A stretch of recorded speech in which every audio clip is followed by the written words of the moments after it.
Hello, it's Nishan Sandhu with Nourish. I hope you're having a fantastic day. I wanted to share with you information on how and why to use a French press. So this is going to be an informative video that can be useful for people that drink coffee, for people that drink herbal teas in particular, as well as people that drink caffeinated teas, because there are quite a few people that drink all three.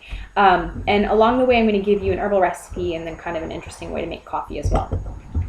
So the first thing is that there are different sizes of French presses, and you might want to decide on what works for you. This is a single serving, and this is the larger size. This is a 32 ounce, this is an 8 ounce. This is the size that you will typically see in nice little coffee shops and restaurants that have tasty teas and coffees and that sort of thing. And this is the size that I highly suggest getting if you can find one. You can find these online, you can find them in stores. I found them at thrift stores before. I found 2 in the past 10 years if you get lucky. And yeah, so this is usually the size that we also suggest using at the herb clinic, because this is a good amount of tea to drink in one day. If you're drinking herbal teas, it's just an amount that we suggest to people. And in that case, we say put like a nice big handful in there, and then I'll show you how to do it. So I'm going to show you on this little guy though, just because it's easier to scale for the screen. So it comes in 2 parts. You've got this top, which is to keep the heat in, and it's to squish the plant material down or the coffee down. And then you have this, which is the vessel. You've got this glass piece and you've got this metal piece. Sometimes you can get French presses, actually they're stainless steel. My favorite at home is double-walled stainless steel, and it holds the heat in, but this is totally great and it'll do. It won't stay really hot for very long, but it totally works. So I'm going to make a mix of lemon balm and nettles tea. This is really easy to grow in your garden. Lemon balm in particular, do your research. You want to grow it in a pot, because basically it can invade your entire yard and your neighbor's yard. So you want to be really respectful in terms of that. And I'm also using nettles. These are things you can also easily find at a local herb store or co-op in bulk. So I'm doing these in pinches just because this is a little tiny opening and I don't want to spill things any more than I have to. So like I said, if we're using the 32 ounce, nice big handful at the bottom.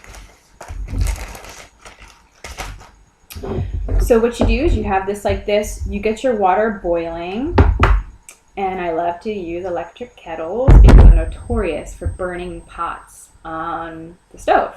And this is awesome because it just clicks itself off, or the water evaporates and there's no scary messes.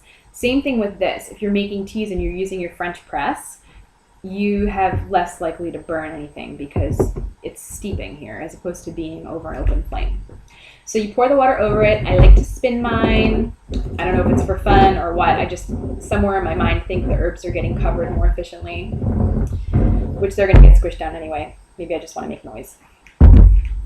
So you take the lid, you put it on, and for the first part, you want to just squish it down halfway.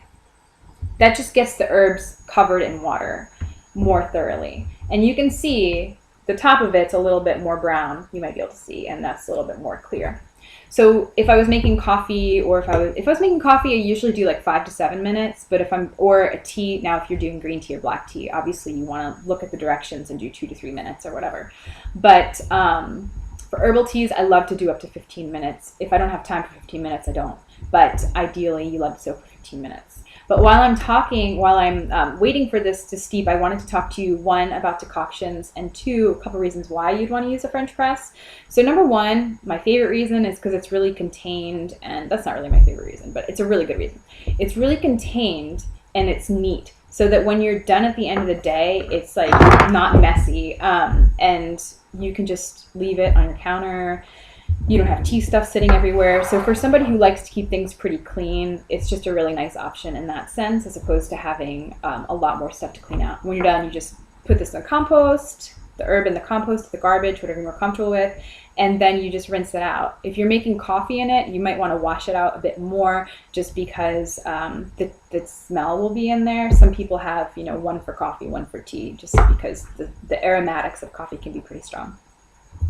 The other reason is, there are 2 reasons that one of my teachers really presses is no pun intended, is that one, you get just a lot more medicine coming out. When you're using tea bags, you're really not getting much. When you're using a tea ball, you're not using much. And he in particular hates tea balls. So, and for good reasons. So when you're using this, you can see you're really just like pushing the medicine down, and you're really getting a better infusion of the herbs. And when I say infusion, it's the pouring of hot water over a plant material. And letting the medicine steep out of it. So the other reason is it makes taking herbal medicines simple and easy and reliable. When you have this 32 ounce, like I said, you just fill it up, you do it once a day, and then you've got your medicine for the entire day, and you're all set. And if you want, you can just keep adding to a giant jar like this 64 ounces and have this set for 4 days. You've got 4 days of medicine there. So by the end of it, you just take it, you squish it down, and you're good to go. Now, if you're making a tea out of roots, or if you want an interesting way to make coffee, i.e. cowboy coffee, which I used to really like to make, you take water and you put the plant material in it and you let it boil for 15 to 30 minutes. And the reason that you want to do that with particular things is because you're trying to get the plant material to release its chemical constituents, and roots and twigs and some fruits need more heat and a longer time for that stuff to come out. So in that case, if you're making a tea that happens to have roots and happens to have leaves in it, you'll want to start with the roots first and let that decoct for 15 to 30 minutes, and then you can add the leaves. Or, as a friend recently pointed out, you can just put it all together and decoct the whole thing, as long as the leaves that you're making aren't going to taste bad by the time that they've been boiling for that long.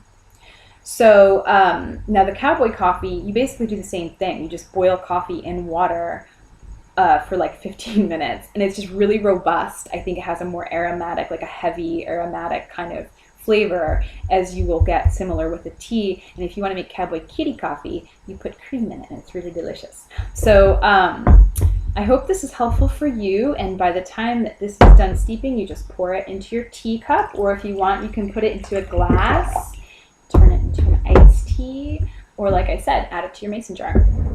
I hope that you guys have a fantastic day. Enjoy your teas, and I'll see you next time.